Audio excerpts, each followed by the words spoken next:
dari sisi etika bernegara. Pengumuman ini membuat pandangan publik terhadap negara, lebih khusus Prabowo dalam kedudukan sebagai presiden dan sebagai kepala negara, itu menjadi terdistorsi, bias. Jadi kacau balau. Sehingga rakyat kemudian menemukan ada dua masalah yang sama ini. Sama dengan kasus perpindahan ibu kota negara kan? Ya. Sama-sama ini. Rakyat melihat apakah di Jakarta itu berkedudukan di sana Presiden Republik Indonesia atau calon Presiden Republik Indonesia. Nah, ini bingung ini kepala daerah, bupati, camat, struktur di bawahnya.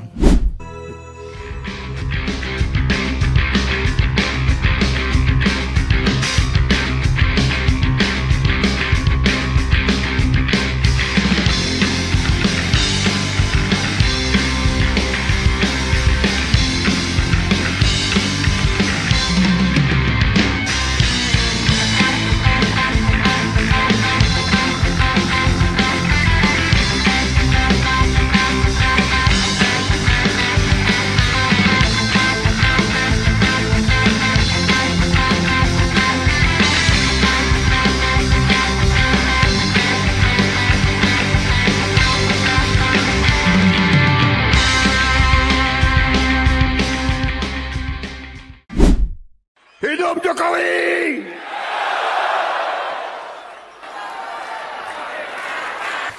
Dan saya katakan di sini, kita berhasil karena kita didukung oleh Presiden ke-7. Tepuk tangannya kurang semangat.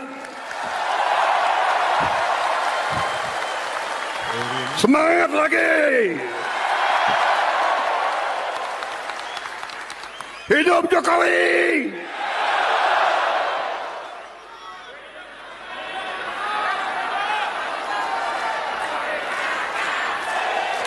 Terima kasih, terima kasih, terima kasih, terima kasih, Pak Jokowi, Pak Jokowi. Terima kasih, terima kasih, terima kasih, terima kasih, Pak Jokowi. Terima kasih.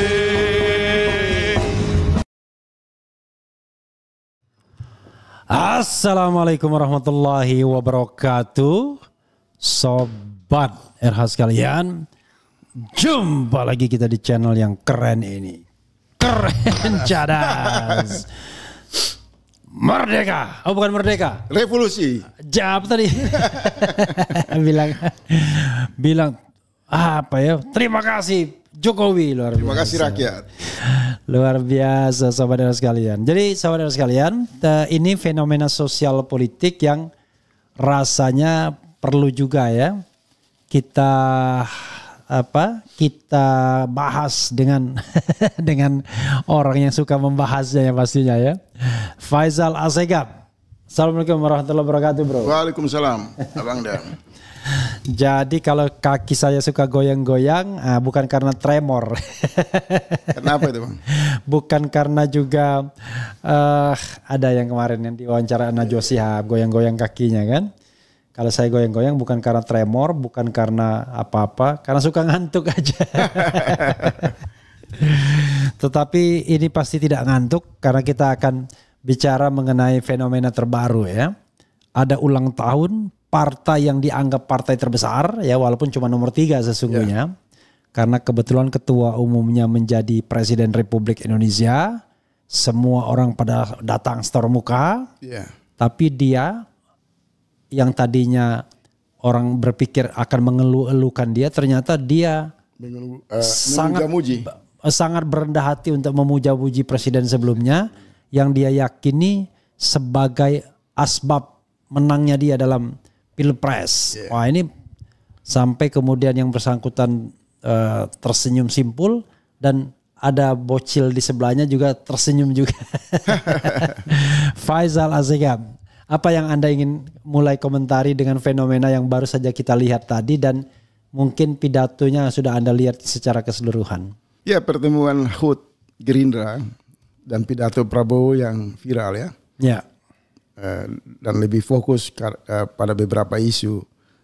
Pertama itu menonjol di sana Prabowo kembali menegaskan hubungannya yang sangat kuat dengan mantan Presiden Jokowi, bahkan mempersembahkan secara spesial di HUT Gerindra itu sebuah lagu. Lagu itu masih belum terungkap di publik apakah itu karangan Prabowo atau panitia kan. Terima kasih Jokowi kan. Tapi kalau dilihat dari kata-kata, dari ekspresi pidato Prabowo, tampaknya lagu pujian kepada Jokowi itu karangan dari Prabowo sendiri. Dari suara hati. Nanti kita tanya karangan dia atau bukan. Ya itu kita konfirmasi. Tetapi sebelum HUT, 2 hari sebelumnya itu di forum internasional, Prabowo mengumumkan kepada seluruh dunia bahwa ia menghadapi tantangan yang sangat serius di Indonesia menyangkut dengan korupsi. Bahasa di sana yang bisa dipersingkat, presiden di hadapan para tokoh presiden dunia mengatakan Indonesia dipersingkat ya sebagai sarang kejahatan korupsi. Dan 2 hari kemudian HUT Gerindra itu kemudian sejumlah elit yang ada di lingkar inti kekuasaan Prabowo itu yang justru banyak diduga sebagai pembuat kebijakan yang sangat koruptif. Salah satu juga Pak Jokowi, Gibran dengan laporan di KPK. Jadi antara pidato di forum internasional yang merendahkan martabat bangsa Indonesia, Indonesia sarang korupsi, tetapi 2 hari kemudian di HUT Gerindra itu rakyat melihat cukup banyak di lingkar inti kekuasaan Prabowo itu mereka yang diduga terlibat dalam aneka kejahatan korupsi. Mereka yang seringkali muncul nama-namanya diprotes oleh rakyat karena membuat kebijakan yang berpotensi korupsi, berdampak korupsi, dan menciptakan 10 tahun aneka produk-produk keputusan pemerintah yang tidak lepas dari bau amis KKN. Jadi lama-lama kita kalau mengurai, mungkin kalau ada psikiater atau ahli medis atau analisis yang lebih spesifik kepada masalah psikologi, maka 100 hari sejak Presiden Prabowo itu dilantik, 100 hari lebih sampai sekarang ini, maka rangkaian pidato itu bisa dianalisa. Apakah mewakili satu pribadi yang berbicara di hadapan publik dengan basic kesadaran ilmu, kesadaran spiritual, apakah dia berbicara dengan kekuatan visioner, punya cita-cita yang tulus, atau semua rangkaian retorika yang seolah-olah semakin jelas, semakin terang, publik melihat ada masalah faktor kejiwaan, ada krisis mental. Oke, Anda melihat kalau dalam tulisan dia kan dia selalu bicara tentang paradoks Indonesia kan? Apakah ini juga mewakili dirinya bahwa selalu terjadi paradoks antara yang dia omongkan dan dia lakukan. Yang dia lakukan. Bicara soal efisiensi, tapi kabinet gemoy. Bicara memberantas korupsi, tapi terduga korupsi direkrut masuk kabinet. Bahkan pujian terhadap Presiden Jokowi ditengarai sebagai pujian terhadap orang yang selama 10 tahun justru membuat korupsi makin merajalela. Jadi apa yang Anda bisa lihat dan bisa harapkan dari Presiden Prabowo? Ya, konstruksi berpikir dari sisi narasi, ucapan, pikiran yang dilontarkan, baik itu pidato, pernyataan-pernyataan yang berlangsung, kita ambil sejak dilantik hingga kini. Kalau para komunitas bidang psikologi itu bisa meluangkan sedikit waktu, menganalisa lebih dalam, dari sana kita bisa dapat kesimpulan kan. Apakah beliau ini orang dengan setiap kata-kata yang disembulkan begitu keras bisa dipegang karena itu jujur, karena itu sumber suara nurani, atau memang ada gangguan pada sisi dalam. Oke. Karena ini kan setiap penguasa yang hobi berpidato itu tidak semua mengekspresikan satu cita-cita besar, satu gagasan ideologi. Bisa juga itu menjadi sarana untuk menghibur diri. Oke. Karena tidak mampu mengkonsolidasikan sumber daya organisasi negara untuk membuat keputusan-keputusan yang fundamental. Dan di panggung atau forum internasional, Prabowo sendiri mengakui dalam 100 hari menyangkut dengan masalah yang paling krusial di Indonesia, yaitu korupsi. Prabowo mengakui bahwa dirinya belum mampu, belum berjuang, belum berbuat apa-apa. Dan itu dimuat di CNBC, di media-media nasional kita. Sementara yang terjadi membenarkan pengakuan Prabowo itu sendiri. Memang sampai hari ini tidak ada satu kebijakan yang bisa dipegang oleh rakyat, bisa dirujuk oleh rakyat sebagai harapan ada lompatan perubahan yang besar yang akan diantarkan oleh Prabowo dan kabinet obesitasnya. Jadi kalau kita bicara mengenai obsesi Prabowo untuk jadi presiden kan, sebelumnya kan kita sudah mendengar dia mengucapkan banyak hal kan sebelum menjadi presiden. Dan sepertinya akan selesai kalau dia terpilih. Hal yang sama selalu dikatakan oleh orang yang akan mencalonkan diri. Kalau saya terpilih maka saya akan selesaikan semuanya itu. Tetapi yang terjadi pada Prabowo adalah kita tidak tahu, selalu different direction terus-menerus itu satu. Yang kedua, baru saat 100 hari lebih, tiba-tiba Partai Gerindra sudah melakukan 2 atau 3 hal, yaitu menunjuk kembali Prabowo sebagai Ketua Umum Partai Gerindra, dinobatkan, kemudian dan menjadi capres untuk 2029. Walaupun untuk jadi capres ini belum clear sesuatu jawabannya, tetapi saya hanya mengatakan memprotes itu. Kok begini negara ini? Orang belum jelas pekerjaannya apa, tiba-tiba dicalonkan. Apa tidak ada evaluasi? Itu satu, disimpan dulu. Nanti satu-satu silakan bedah. Dia berstatus presiden dan Gerindra mengkonsolidasikan, bukan hanya Gerindra, partai-partai yang tergabung dalam koalisi pemerintah bersatu dalam satu suara menobatkan Prabowo sebagai capres.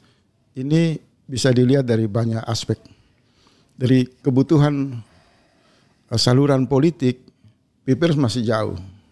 Undang-undang politik juga masih dalam proses revisi kan? Ya. Itu pun belum jelas revisinya. Momentum, instrumen, kebutuhan itu tidak tersedia untuk menampung suara Gerindra dan partai-partai yang menobatkan Prabowo sebagai calon presiden 2029. Dari sisi etika bernegara, pengumuman ini membuat pandangan publik terhadap negara, lebih khusus Prabowo dalam kedudukan sebagai presiden dan sebagai kepala negara, itu menjadi terdistorsi, bias, menjadi kacau balau. Sehingga rakyat kemudian menemukan ada 2 masalah yang sama ini. Sama dengan kasus perpindahan ibu kota negara kan. Ya. Sama-sama ini. Rakyat melihat apakah di Jakarta itu berkedudukan di sana Presiden Republik Indonesia atau calon Presiden Republik Indonesia. Ini bingung ini kepala daerah, bupati, camat, struktur di bawahnya. Itu akan kehilangan pemahaman yang terang. Kalau dia sebagai calon presiden, sebagai presiden, maka dia diikat oleh sumpah jabatan, dan seorang presiden yang ideal itu tidak boleh ada titipan, titipan kepentingan anak, istri, kelompok, apalagi titipan kepentingan permufakatan politik yang bertujuan hanya satu, perburuan kekuasaan calon presiden. Nah kalau titipan-titipan itu kemudian diakumulasikan sebagai beban Prabowo sebagai presiden, maka kemudian rakyat atau aparat dalam struktur negara akan berkesimpulan apakah dia bekerja murni untuk kebutuhan negara, rakyat, atau semua adalah siasat, penyelundupan kepentingan atau agenda untuk sebuah kampanye. Kampanye terselubung selama 5 tahun. Kan? Dan kalau dilihat komposisi kabinet yang terdiri dari banyaknya perwakilan partai politik dan lebih cenderung pada kompromi Jokowi dan Prabowo di sana, maka ini bukan nama kabinet, ini tim sukses. Tim sukses dengan jaket dengan nama kabinet yang kerjanya ya sudah sepakat. Garong sebanyak-banyaknya, rampok sebanyak-banyaknya, semua peluang tersedia diambil sebanyak-banyaknya, karena hukum tidak akan bisa ditegakkan. Ya. Hukum akan lumpuh.